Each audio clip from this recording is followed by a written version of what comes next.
Financiamento Procultura. Governo do Estado do Rio Grande do Sul. Novas façanhas na cultura.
Olá! Estamos aqui então chegando ao último episódio do nosso projeto A Arquitetura Eclética da Fronteira da Paz. E hoje vamos realmente analisar de forma estética todas essas construções que fizeram parte desse período que a gente vem analisando, que é de 1823 a 1953.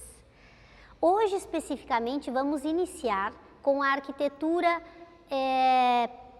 residencial, de caráter residencial, depois vamos para a comercial e depois a gente volta para a civil pública e terminaremos com a arquitetura religiosa, certo? Todas elas desse período, né? E com as suas características específicas, comprovando as semelhanças existentes entre a arquitetura das duas cidades durante esse período, certo? A cidade de Santana do Livramento no Brasil e Rivera no Uruguai. Começando então pela arquitetura de caráter residencial, em Santana do Livramento, justamente na localização geográfica que a gente está analisando, que é em torno das praças originárias das duas cidades, em Santana do Livramento a gente ainda tem exemplares dessas edificações que ainda servem como residências. Do lado uruguaio, considerando essa mesma situação geográfica em torno da praça, que lá é a Praça Artigas, né, a gente já não encontra mais tantas residências, porque em função das modernidades, da estrutura da cidade, das chegadas dos free shops, esses prédios ali da volta vão se tornar, de volta à volta da praça, vão, na verdade, serem transformados em prédios administrativos, em prédios comerciais, em casas bancárias e muito pouco vai restar da arquitetura residencial em torno da praça, certo? Então nós vamos analisar mais a arquitetura eclética residencial de Santana do Livramento, comparando com um exemplar, né, que a gente ainda tem dentro da história ali, tá? Com o Rivera. E depois vamos analisar as outras casas residenciais que a gente tem aqui em torno da praça em Santana do Livramento.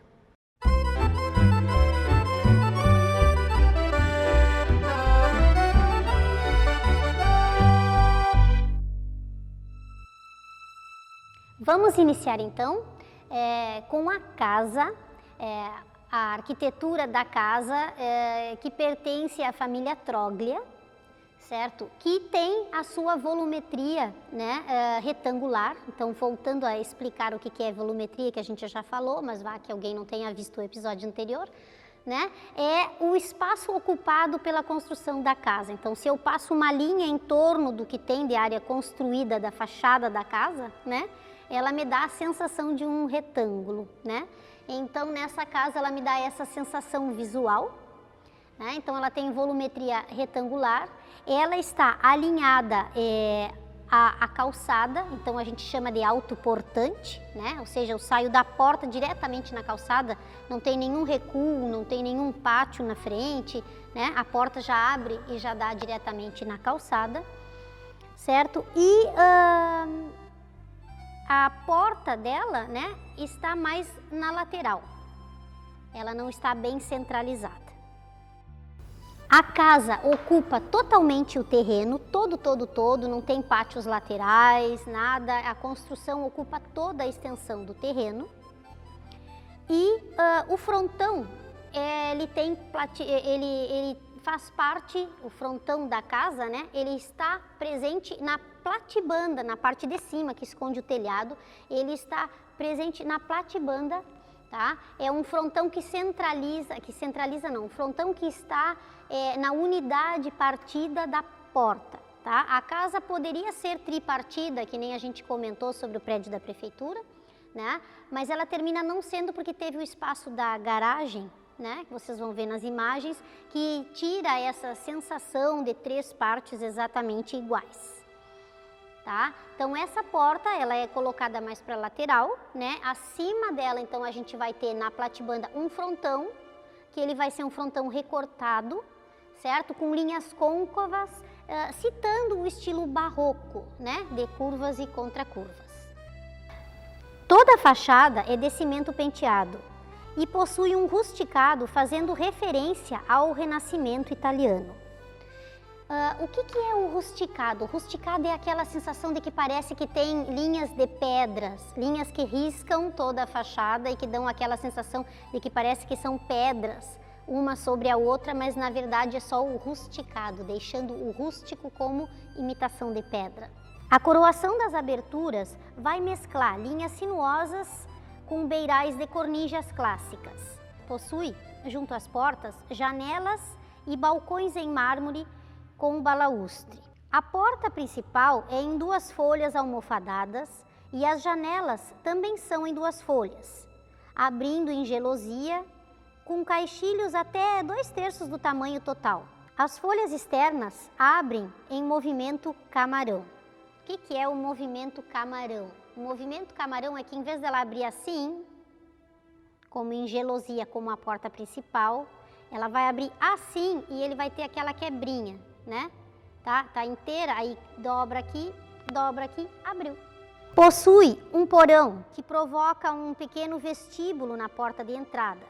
Esse requinte comum nas fachadas urbanas da época era causado pelo conjunto, pois quando as portas de entrada das residências de porão alto estão junto às calçadas, a altura das mesmas é elevada, até o nível das vergas de abertura, situados no corpo do edifício sobre o porão. Essa solução harmoniza a composição dos vãos e seus ornamentos, resultando em portas com grandes dimensões, trabalhadas ou esculpidas em madeira, ornadas com maçanetas e porta-cartas de cobre ou bronze. A composição total da casa busca a composição tripartida, como já havíamos falado anteriormente, mas após a reforma da garagem, quase que a gente tem essa percepção desmanchada. Segundo o professor Carlos Alberto Santos, as moradias no início da consolidação do ecletismo no Rio Grande do Sul apresentam um único pavimento construído sobre porão alto. Por essa razão, eram denominadas de construções assobradadas, diferenciando-as daquelas que possuíam 2 ou mais pavimentos, os sobrados. Ou seja, nessa casa, por exemplo, ela tem um porão que é alto, porque ele vai mais abaixo do chão, na calçada a gente enxerga um pedacinho e acima dele a gente consegue colocar balcões, por isso que ela é assobradada, ela não é um sobrado porque ela não possui, na verdade, 2 andares ou 2 níveis. Na cidade de Rivera, conseguimos apenas um registro de uma casa residencial em torno da Praça Artigas, que ainda mantém algumas das características, embora hoje ainda ela não seja mais uma casa residencial. Ela hoje é o banco comercial. Mas ela tem a sua fachada alterada em função de ser um banco hoje, mas a sua estrutura ainda se mantém através do estilo eclético. Essa escassez de exemplares, como já citamos anteriormente aqui no vídeo, se deve em função das mudanças contemporâneas que a cidade vem sofrendo com o crescimento do comércio e dos free shops. Mas para termos esse elemento que possa ser usado como comparação de semelhança entre as edificações residenciais entre as duas cidades, nós vamos usar esse edifício que foi a casa de um dos intendentes de Rivera, o senhor Joaquim Cláudio Damboriarena, e que teve como arquiteto o uruguaio José Lago. A obra, a casa, foi finalizada em torno da primeira década de 1900. A foto que apresentamos aqui é de 18 de julho de 1910, muito próximo da data de construção da Prefeitura de Santana do Livramento. O jardim que se encontra no segmento da casa, que dá para a Avenida Sarandi, é obra do arquiteto Dalmiro da Cruz, que na época era um dos responsáveis pela parte de saneamento básico da cidade. Essa é uma casa de esquina. As vergas das aberturas são retas e sobre elas há alguns enfeites de palmetas envoltas por folhagens ou guirlandas espiraladas. São providas de frontões triangulares suportados por consolos. O edifício tem uma estrutura retangular que busca a horizontalidade, assim como a casa dos Troglias que a gente estava analisando em Livramento. E também possui na sua fachada a busca por uma composição tripartida. O segmento principal, que fica em frente à Praça Artigas, possui os balcões de ferro decorado de forma simples, mais retificados. Já na lateral, que dá para a Avenida Sarandi, os balcões são em ferro com linhas sinuosas, invadindo um pouco o espaço da calçada. Nesse segmento, há um pátio no fundo que finaliza a residência. A casa era autoportante, rente à calçada e de cimento penteado, exatamente como a casa da família Troglia, aqui em Santana do Livramento. As platibandas também são cegas e em seus vértices principais, assim como na parte central, é encimada por elementos que lembram o estilo barroco, conchas, palmetas, curvas e contracurvas. O conjunto e a combinação de todos esses elementos e ornamentos faz da residência dos Troglias e da casa do intendente riverense exemplos do início do ecletismo fronteiriço, nesta zona de fronteira. Agora vamos analisar uma outra casa de esquina, só que agora em Santana do Livramento. A casa que era da família Mendina e que hoje pertence ao complexo Amsterdã. O sobrado da família Mendina foi construído em 1900. É de volume irregular, com porão seguindo as linhas estéticas do ecletismo historicista. Por ser construído na esquina, apresenta dois segmentos de fachada. Como era comum nesses casos, um destes segmentos era escolhido como o principal, geralmente aquele voltado para a via mais importante e movimentada. Aqui, especificamente, além de ser uma das vias principais, ainda fica de frente à Praça General Osório. A riqueza dos proprietários na época permitiu os requintes decorativos internos e externos e espelhou o desejo das classes dominantes de exibir uma nova maneira de morar. O que, neste caso, vai apresentar o recuo da fachada. E esta não será autoportante. O coroamento do edifício é feito por um frontão triangular recortado que possui um medalhão no tímpano e platibandas cegas.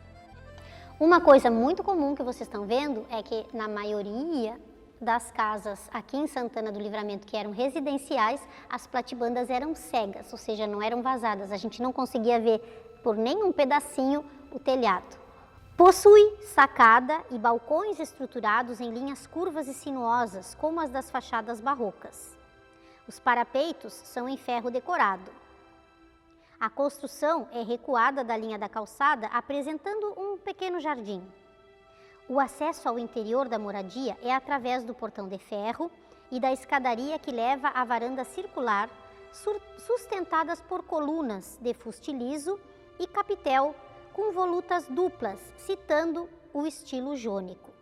Aqui já podemos dizer que vemos então elementos juntos de dois estilos, do estilo barroco e do estilo greco-romano. Ainda na fachada principal, aparecem pilastras colossais no estilo coríntio, muito utilizadas no Renascimento italiano. Na base das pilastras aparecem ornamentos que lembram camafeus ou medalhões de centro liso. As aberturas do primeiro piso possuem verga reta e as do segundo piso são em arco pleno. Todas as são em duas folhas. A fachada lateral é em linha sinuosa, com a sacada em varanda cega e com colunas no mesmo estilo das que se apresentam no pórtico da entrada. Este é um edifício que possui sua estrutura muito próxima ao gosto espanhol, pela riqueza de detalhes e recortes que promovem a movimentação da fachada. Elementos do barroco espanhol são comuns nas fachadas da nossa cidade. Por quê? Por causa da nossa história e daquele vai e vem entre portugueses e espanhóis. Então, para encerrarmos a análise da Casa dos Mendina, a gente percebe que ela é eclética e historicista, porque ela possui mais do que dois estilos juntos na sua composição da fachada.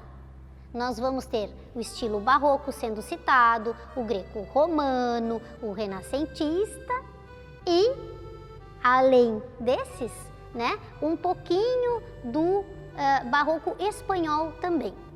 Então, com esses vários estilos juntos, num mesmo ou num único prédio, a gente começa a chamar a arquitetura de arquitetura eclética historicista, porque está buscando exemplos nos estilos do passado.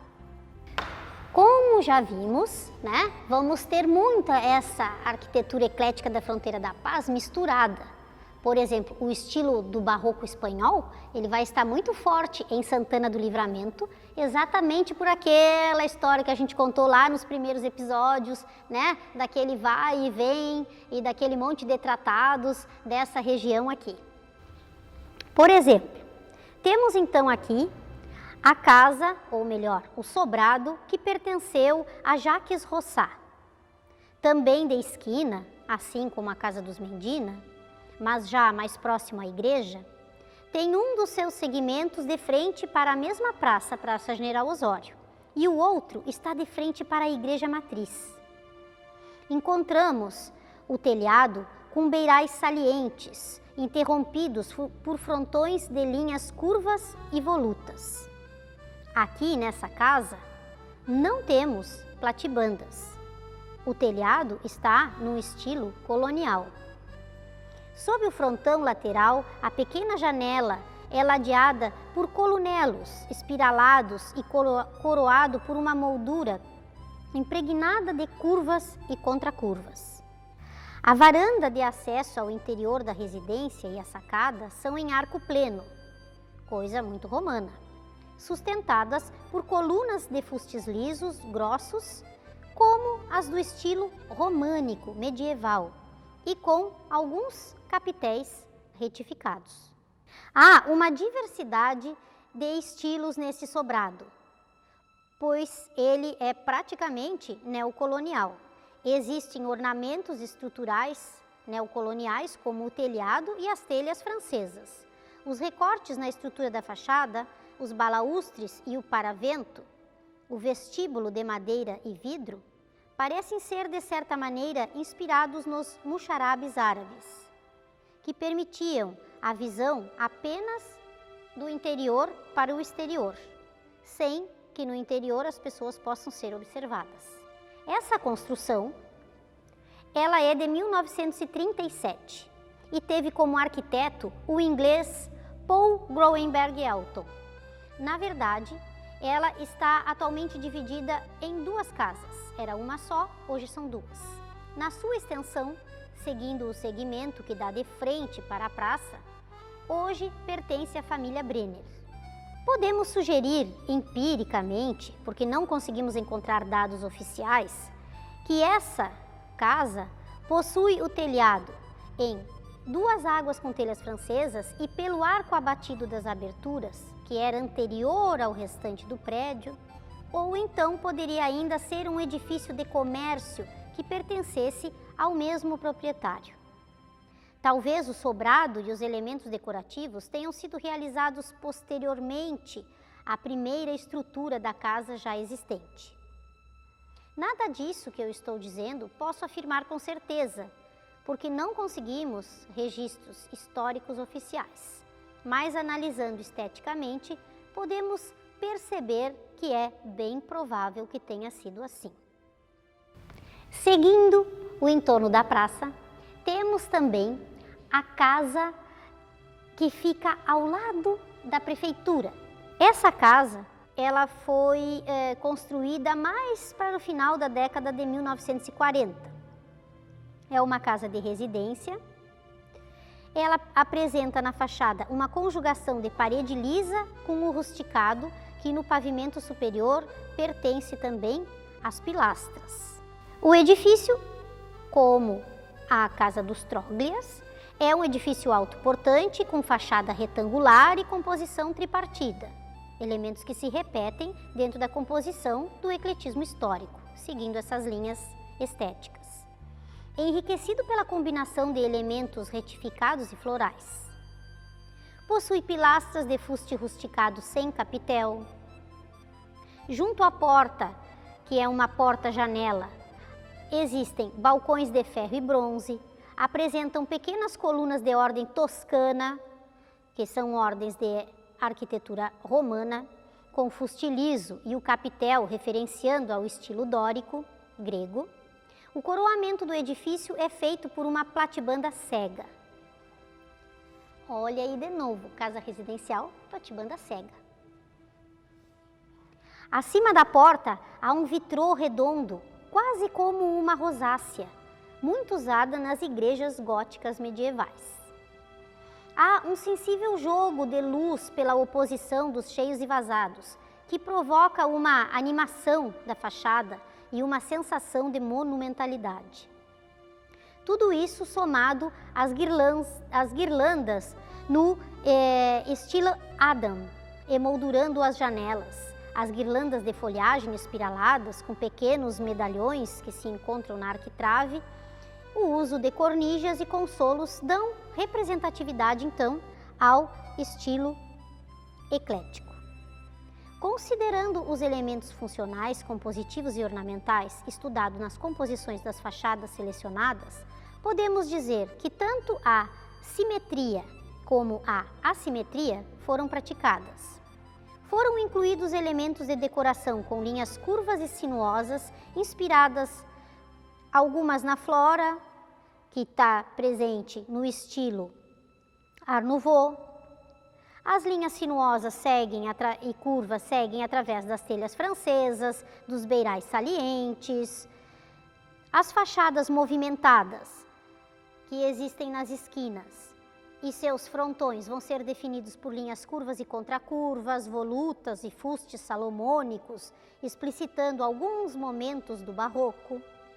Portanto, todas estas composições carregadas de ornamento variados e de distintas origens ratificam, corroboram, para que afirmássemos que o ecletismo é o estilo marcante no início do século XX na região da nossa fronteira da paz. Agora vamos começar a analisar as casas bancárias que ficam em torno das duas praças, tanto de Livramento quanto de Rivera. Em qual período? No período que a gente chama de ecletismo historicista, que aqui na nossa fronteira da paz se inicia, né? E vai ser estudado a partir de 1823 a 1953. Com o desenvolvimento das cidades, da economia e das exigências burguesas, Os edifícios encomendados para abrigar as casas bancárias apresentaram os progressos da tecnologia construtiva introduzida através de construtores imigrantes, dando requintes ornamentais às edificações, tanto externa como internamente. As novas tendências da arquitetura europeia foram disseminadas e cristalizadas na nossa região como símbolo do progresso das classes dominantes. Na grande maioria das vezes, como vamos ver a seguir, predominam elementos funcionais e ornamentais que mesclam o gosto italiano e francês. Em Santana do Livramento, vamos iniciar analisando o prédio que hoje abriga a UERGS, Universidade Estadual do Rio Grande do Sul, que foi erigido para ser uma filial do Banco Pelotense em 1915. E também foi sede, depois de um tempo, do Banco do Estado do Rio Grande do Sul, o Banrisul. Situado na esquina, entre as ruas Duque de Caxias e Rivadavia Correia, sendo estas arestas da Praça General Osório, o edifício de 2 andares possui porão alto, um dos elementos que caracteriza as arquiteturas ecléticas. Os 2 segmentos da fachada são tanto de um lado da rua como de outro, temos como fachada tripartida. Voltam-se para cada uma das vias e o módulo central é chanfrado, coincide com a esquina e abriga a porta em ferro e vidro que dá acesso ao interior. Intercalando os vãos, apresentam-se pilastras colossais de fustes paladinos com capitéis jônicos. Possui platibanda cega e a cornija bem saliente. Sobre a porta principal há um frontão retangular recortado e sobre ele está um medalhão ovalado com elementos florais e espiralados em seu contorno. O frontão é sustentado por consolos. Esse módulo da esquina possui nas laterais 2 nichos que abrigam esculturas de deuses da mitologia greco-romana, Hefestos, ou Vulcano, e de Hermes, ou Mercúrio. O deus da metalurgia, Hefestos, é identificado por estar acompanhado por seus atributos, a bigorna, o martelo, um formão e umas engrenagens com correntes. Apresenta elementos da escultura clássica grega, como o contraposto do período clássico e do helenístico, a barba crescida e a expressão de seriedade. Hermes é representado, do outro lado, como uma figura andrógina. O protetor do comércio carrega em uma das mãos frutos e plantas, fazendo referência à agricultura, uma das riquezas da região, e na outra o caduceu. Usa seu capacete alado e, assim como a escultura de Hefestos, possui uma inspiração grega, tanto na estrutura quanto na expressão. As cabeças de leões, de onde saem cordas em guirlandas de plantas colocadas bem acima dos 2 vãos que ladeiam o módulo da esquina, simbolizam a força e o poder da firma bancária. Não há registros oficiais, mas é bem possível que as esculturas que estão na parte externa desse prédio sejam obras do escultor João Vicente Friedrichs, pois este, em 1914, venceu a concorrência realizada para a decoração dos edifícios do Banco Pelotense. Segundo Alves, João Francisco era filho de imigrantes alemães e tinha um ateliê em Porto Alegre, onde empregou artistas estrangeiros e brasileiros até 1931, quando o ateliê encerrou suas atividades. Também podemos afirmar que o prédio foi projetado pelo arquiteto uruguaio Carlo Paes Monteiro, que estabeleceu seu escritório em Pelotas, no ano de 1913, e realizou a maioria das filiais do Banco Pelotense no Rio Grande do Sul. Tanto no primeiro piso como no segundo, as aberturas possuem verga reta. No primeiro piso as janelas são gradeadas com enfeites leves, de forma que fitas e curvas se apresentam em quantidade. E no segundo piso, as portas sacadas possuem balcões individuais, decorados com caixotões lisos e balaústres. Esses balcões são sustentados por consolos florais. As aberturas são emolduradas com ornamentos florais espiralados.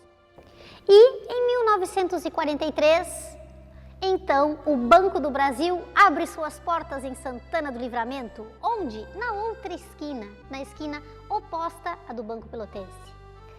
Este edifício possui 3 pisos, provocando ainda mais a percepção de uma composição tripartida, tanto na vertical quanto na horizontal. O módulo da esquina é chanfrado e possui um pequeno pórtico de entrada com frontão triangular, sustentado por colunas toscanas que citam o estilo dórico. Possui um porão alto e todas as aberturas são em verga reta. A porta principal é de vidro e ferro, trabalhados com linhas curvas, e possui o monograma do banco no seu gradil. Nas janelas do primeiro piso, o monograma também aparece e elas possuem, essas janelas, bandeiras. E são todas encimadas por frontões triangulares decorados com palmetas e conchas, mesclando o frontão renascentista com a palmeta barroca. No segundo e terceiro pisos, elas são mais retas e quase sem decorações. A parede do prédio é toda em rusticado, citando as pedras renascentistas.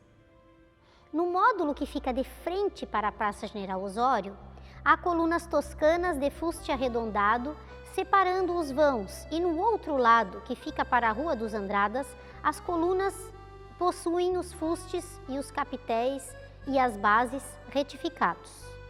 A cornija é saliente e, nesse caso, a platibanda alterna balaústres com partes cegas. O edifício, também de esquina, de volumetria retangular, os pórticos chanfrados, os frontões triangulares ou cimbrados, apoiados por consolos, as platibandas cegas ou com balaústres, salientadas pelas cornijas entre diversos outros elementos da composição, identificam e caracterizam um mesmo esquema compositivo que pertence ao ecletismo desse período e dessa região, porque aparecem igualmente nas casas bancárias da cidade de Rivera. Além disso, tudo, desde a posição geográfica em que estão situadas as casas bancárias, com relação às prefeituras e às igrejas, são praticamente as mesmas nas duas cidades. Em Rivera, o prédio do antigo Banco do Norte, que possui de forma espelhada a mesma localização do Banco Pelotense, tem uma semelhança arquitetônica muito íntima com o antigo prédio do Banco do Brasil. Possui porão alto, paredes com rusticado, enfeites do proto-racionalismo e também é de cimento penteado. O frontão é triangular, possui balcões, alguns arredondados, sustentado por colunas de ordem toscana e fuste liso. E as janelas, adivinha, em verga reta, com gradios decorados com monogramas que reforçavam a semelhança entre os elementos decorativos e suas estruturas. Esse prédio foi construído pelo arquiteto Juan Gaar em 1923. Hoje, o prédio está dividido em duas partes, uma utilizada por uma livraria e outra pelo BBVA, um banco particular. Não conseguimos encontrar a data certa da construção, nem o arquiteto responsável pelo edifício do Banco de la República. Embora não possamos afirmar com justeza, levando em consideração as características estilísticas do prédio e a data de fundação das sucursais deste banco em outras cidades do Uruguai, é bem provável que ele tenha sido construído em Rivera na década de 20. A composição é estruturada sobre uma base geométrica onde se pode sentir unidade, harmonia e equilíbrio. O prédio, com porão, segue as linhas ecléticas do ecletismo historicista e é de volume retangular e composição tripartida, exatamente como os bancos de livramento. O coroamento do edifício é feito por um frontão reto, proto-racionalista, muito próximo dos bancos de livramento. Apresenta-se também em cimento penteado. O andar térreo mais elevado com relação ao passeio, que vai se apresentar hoje, sofreu aproximadamente, foi realizado depois, acredita-se, porque a construção sofreu uma reforma em 1930. Então, ele promove um andar um pouquinho mais nobre, evidenciado na fachada. A fachada é enriquecida por colunas e pilastras colossais em pares. No capitel, o estilo é jônico e o fuste fica liso. Portanto, há uma grande mistura de estilos. O prédio se afasta lateralmente do terreno, provocando um pequeno pátio que hoje é utilizado como garagem para os funcionários do banco. As aberturas possuem verga reta, bandeira nas janelas e portas e o entorno é decorado com elementos retificados. As janelas, que possuem balcões, são guarnecidas de pilastras no mesmo estilo das colunas. Os balcões são de ferro, decorados com linhas curvas e volutas, citando alguns elementos do Art Nouveau. As portas são em madeiras almofadadas, com caixotões florais. Foram restauradas há alguns anos pelo carpinteiro Claro Maria da Silva. Mais uma vez, a inspiração e estilos do passado apresentam-se corroborando para a classificação desse prédio para o estilo eclético. Embora tenhamos nos organizado para esta análise nas funções primeiras dos prédios, faremos uma exceção com o prédio que hoje abriga o Banco Comercial, porque anteriormente a gente falou dele como sendo uma casa, a casa do intendente, e comparamos essa casa com uma casa residencial em Santana do Livramento. Mas como ele, logo em seguida de ser casa, também virou uma casa bancária, a gente vai analisá-lo mesmo assim. Já havíamos citado alguns elementos que faziam parte da arquitetura residencial, mas como ele teve uma certa mudança para abrigar uma casa bancária, essa reforma e essa mudança de função vai ficar mesmo assim dentro do nosso marco temporal. O arquiteto e construtor responsável pela reforma da casa, que era do intendente, fez esta reforma em fevereiro de 1931. Foram, respectivamente, mais de um arquiteto: Dalmiro da Cruz, uruguaio, e José Repeto, imigrante italiano. O edifício ainda sofreu mais uma reforma em 1968, pelo construtor uruguaio René Munhoz. Mas essa é a fachada que está atualmente vista se você vem visitar a cidade de Ribeira. Mas como o nosso marco temporal vai só até 1953, vamos analisar apenas os elementos que ainda estavam presentes no prédio antes da última reforma. Podemos afirmar que os elementos decorativos florais, somado às folhagens espiraladas, lembrando os trabalhos realizados nos frisos romanos, que estão localizados na parte superior das paredes externas, e aqui se apresentam como uma nova roupagem beirando ao Art Nouveau, é de criação de Dalmiro da Cruz, pois encontramos em Santana do Livramento uma casa residencial assinada pelo mesmo Dalmiro da Cruz, com o mesmo estilo decorativo na fachada. O prédio se encaixa no estilo eclético.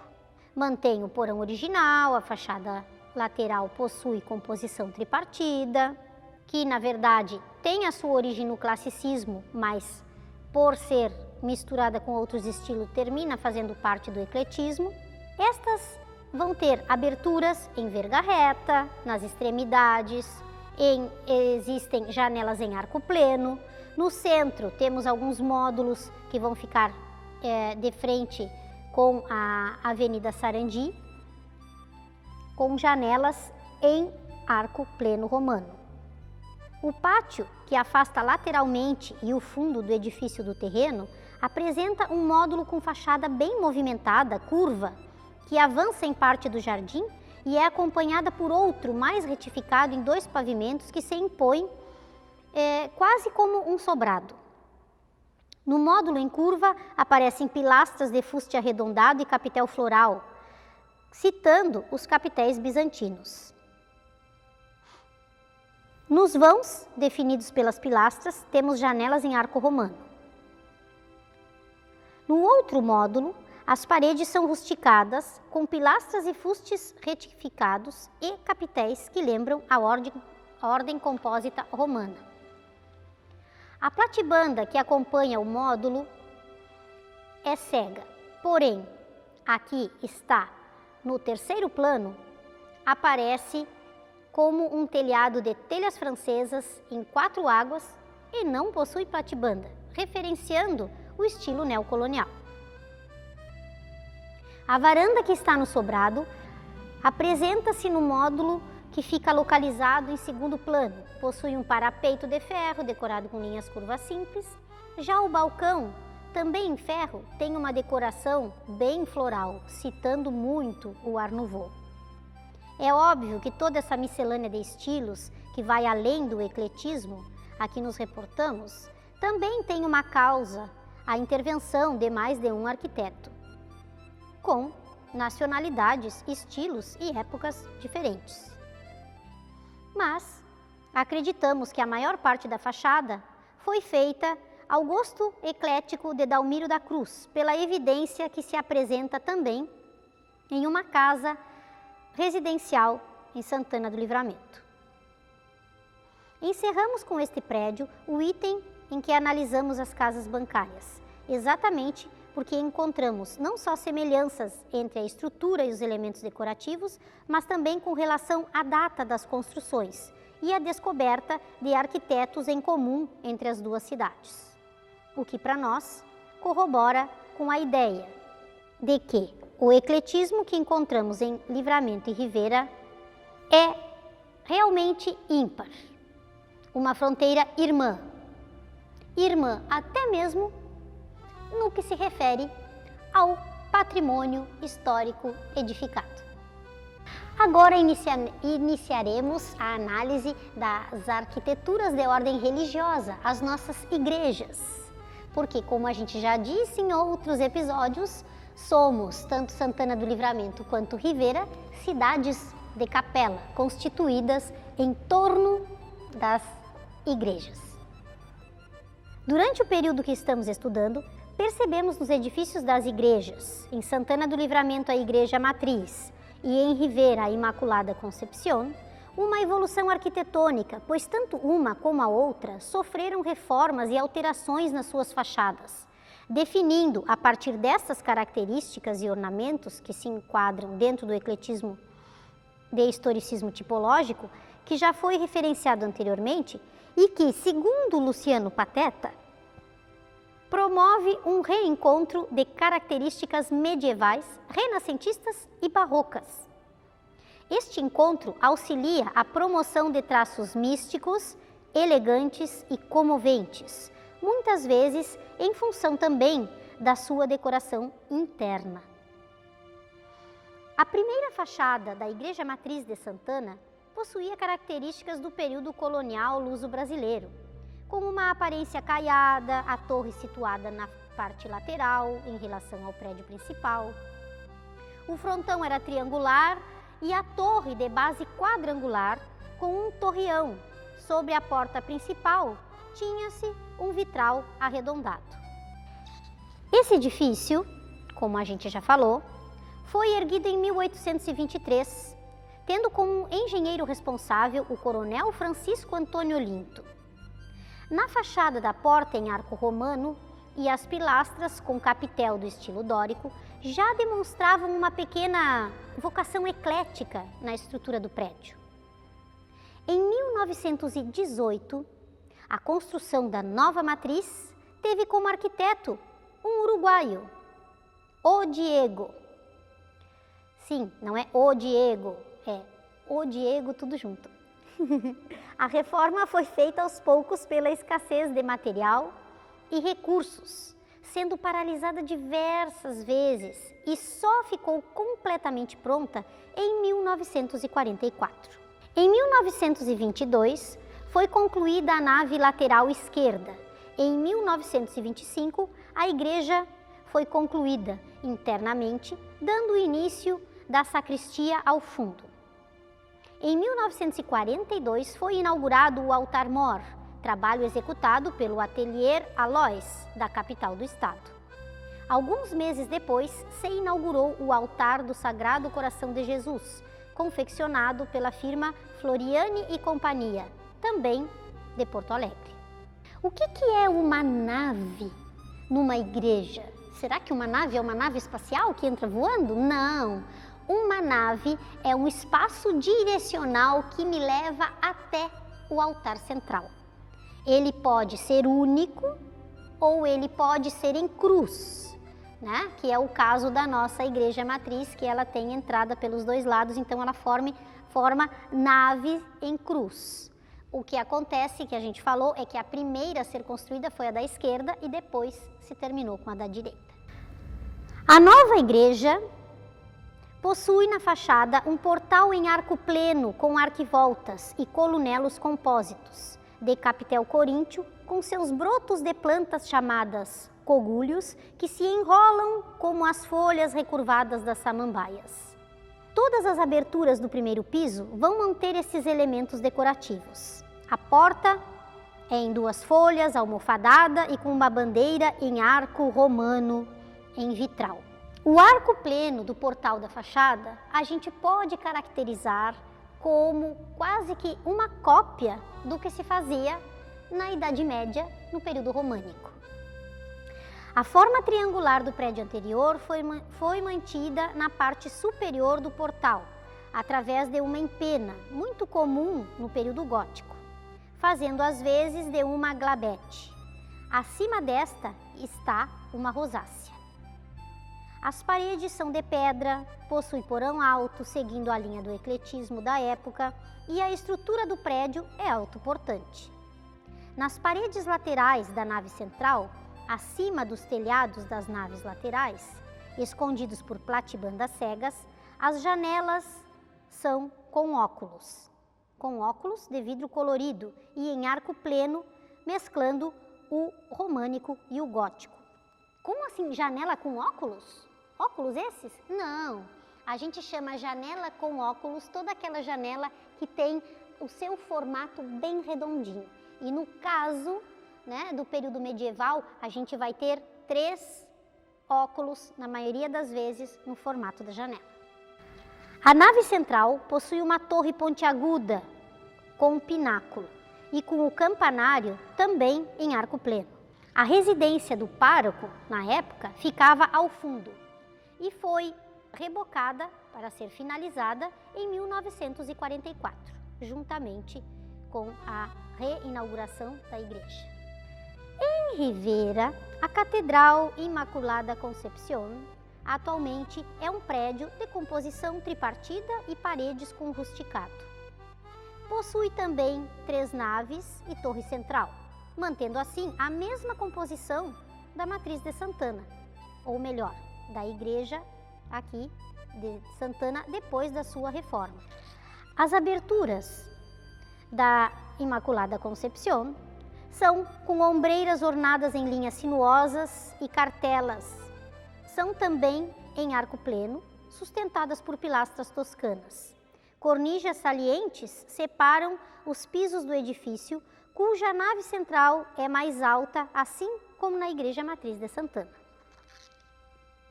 Acima da porta há também uma rosácea, só que em vitral geometrizado, encimada por um frontão triangular no estilo grego. Nas laterais da rosácea existem 2 nichos em arco romano. Logo acima da rosácea está o relógio e nas laterais da torre, no mesmo pavimento do relógio, vitrais coloridos de estrutura arredondada composto por cruzes. O campanário tem uma cúpula bulbar, encimada por uma cruz de ferro, e é enriquecido por janelas em arco romano e balaústres, pilastras de ordem compósita com capitel estilo coríntio. Em torno da torre, uma platibanda cega, logo acima do frontão, com pinos de topo esférico nos 4 cantos. O templo riverense teve sua pedra fundamental colocada em 1889 e a obra final foi inaugurada em 1891. Na primeira fachada, o prédio possuía a torre central sem o relógio e o campanário possuía as aberturas também em arco romano. E em seu entorno tinha uma balaustrada com grades e parapeito de ferro. A cúpula era uma abóbada de berço, mas simplificada no aspecto pesado do estilo românico. Não encontramos registros oficiais, mas pela aparência da casa paroquial, pelo aspecto do seu reboco, que coincide com a fachada atual e de algumas janelas que ladeiam as portas das naves, talvez a reforma tenha acontecido junto com a construção da nova casa paroquial, que hoje está ao lado da igreja. Os edifícios aqui estudados estão localizados exatamente no meio da quadra de frente à praça principal e apresentam diversos elementos compositivos em comum, como o porão alto, o equilíbrio simétrico, cujo eixo é dado pelas torres sineiras, pilastras e colunas com fustes lisos e capitéis de ordem romano-toscana ou compósito, vitrais, rosácea, vestíbulos, entre outros elementos, caracterizam o ecletismo tipológico nas duas igrejas, demonstrando a grande semelhança existente na arquitetura das duas cidades, e sendo as duas projetadas por arquitetos uruguaios, portanto, corroboram para acreditarmos que este foi um período onde as duas cidades exerceram uma forte influência estética entre si.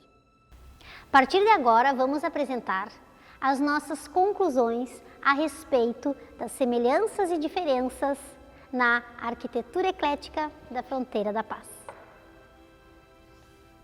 Em Santana do Livramento e Rivera, os melhoramentos modernos se processaram de forma simultânea. Entre as duas cidades, uma totalidade de acontecimentos paralelos, como a independência dos países a que pertence, a circulação de engenheiros e técnicos estrangeiros, de firmas especializadas nas modernizações, referente a transporte, equipamento, meio de comunicação, também fomentaram o desenvolvimento arquitetônico. Ampliava-se assim as influências europeias na composição dos edifícios, promovendo uma estética moderna e burguesa, que respondia às aspirações e fantasias das administrações e das elites, materializando o poder e a cultura que elas buscavam ostentar. As construções estudadas podem ser classificadas como ecléticas, porque através da caixa mural e dos elementos constitutivos gerais apresentam uma miscelânea de materiais, técnicas construtivas e ornamentação que admitem somar influências de estilos arquitetônicos diversos, como o neoclássico, o greco-romano, o renascimento italiano, o francês, o inglês, o barroco europeu, o neogótico e o medieval. Embora exista uma grande relação com a arquitetura colonial no início do período, por serem as ruas de aspecto uniforme, com as casas ou sobrado autoportantes, construídos sobre o alinhamento das vinhas públicas e sobre os limites laterais dos terrenos, isto é apenas ligado ao início da urbanização. Porém, considerando o desenvolvimento desta urbanização, sendo estas edificações compostas de porão alto, assobradadas, fazem com que representem e demonstrem a transição e a implantação da arquitetura característica do século XIX e do início do século XX, que é o ecletismo historicista. Portanto, o historicismo eclético se manifestou nas cidades estudadas a partir de 1870 até o final da Segunda Guerra, período do apogeu econômico destes municípios. Este ecletismo foi utilizado também nas reformas das fachadas de muitos prédios já existentes, peculiares ao período colonial, como, por exemplo, a Igreja Matriz de Santana. Estas ornamentações, realizadas em prédios mais despojados, consolidava a arquitetura eclética na campanha gaúcha e no norte do Uruguai. Os materiais usados nas edificações eram extraídos da região e fabricados na área, como as pedras, as madeiras, os tijolos, as telhas e a cal. Outros tantos chegavam pelas vias férreas importados da Europa, como alguns elementos de ferro forjado ou fundido, as estátuas, as ornamentações de estuque. Com o tempo, Estes eram copiados e multiplicados nos ateliês, montados muitas vezes por imigrantes europeus que se instalaram nas cidades vizinhas ou na própria cidade, minimizando os custos das obras. Durante o apogeu das edificações, ou seja, na consolidação do ecletismo, tanto no lado uruguaio como no lado brasileiro, os estilemas italianos, ingleses e franceses são os mais utilizados pelos construtores, que ou eram brasileiros, ou uruguaios, ou imigrantes, ou filhos de imigrantes destas localidades. Muitas vezes, os construtores não tinham o título de arquitetos, mas tinham conhecimentos das técnicas, dos ornamentos que pertenciam aos múltiplos estilos e dos diversos materiais empregados através de estudos, pesquisas e praxes empreendidas nos canteiros de obras, ou tratados de arquitetura que se apresentavam em livros, revistas ou catálogos especializados na área. E estas novas influências europeias satisfaziam e provocavam regozijo na burguesia ascendente, que na maioria das vezes tinham como capitalistas pessoas oriundas destes países, como o caso dos ingleses que fundaram o frigorífico Armour e o uruguaio que fundou o maior saladeiro em Santana. Da arquitetura romântica temos elementos como os tetos pontiagudos, os telhados em telhas francesas ou lâminas de ardósia, pináculos sobre platibandas. Nas igrejas católicas erguidas e ou reformadas nesse período, as torres sineiras, as rosáceas, as janelas com óculos e a busca na verticalidade dos edifícios também reforçam as influências românticas. As casas bancárias nos dois países eram de esquina e, na maioria delas, possuíam uma entrada chanfrada, abrigada por algum pórtico.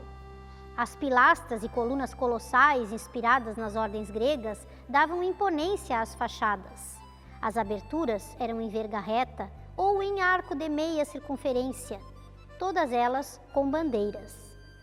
O aspecto sólido e suntuoso apresentado por essas edificações, por preencherem lotes de terrenos com grandes dimensões, promoviam uma ideia de segurança ao empreendimento econômico que ali poderia ser realizado. O ecletismo de Santana do Livramento e Rivera, durante o marco temporal por nós utilizado, representa a modernidade irmanada nas duas cidades, materializando uma nova estética das elites locais através do amálgama provocado pelas diversas culturas em contato. Ao finalizarmos esse trabalho, percebemos que a partir da escassez e da dificuldade de se conseguir dados oficiais a respeito da urbanização e da edificação desse período, há necessidade de seguirmos realizando mais pesquisas e estudos sobre esse tema e dessa área de fronteira. Não estamos nos referindo a refazer os estudos, mas à própria realização dos mesmos. Concordamos em gênero, número e grau com Neiva Schaffer, quando diz que essa situação torna essas questões um campo de investigação aberto a uma grande variedade de estudos necessários ao conhecimento da realidade local. E para nós também o é, pois através deles é que podemos conseguir manter viva a nossa memória, identidade e cultura fronteiriça. Acreditamos que conseguimos então contribuir um pouco mais através dessa série de vídeos para a valorização dos dois países e mais particularmente dessas duas cidades, ímpares, únicas, peculiares, onde a imagem da fraternidade é o símbolo de se tentar e muitas vezes conseguir alcançar o impossível. Diferentes, mas os mesmos, separados, mas inseparáveis, independentes, mas unidos.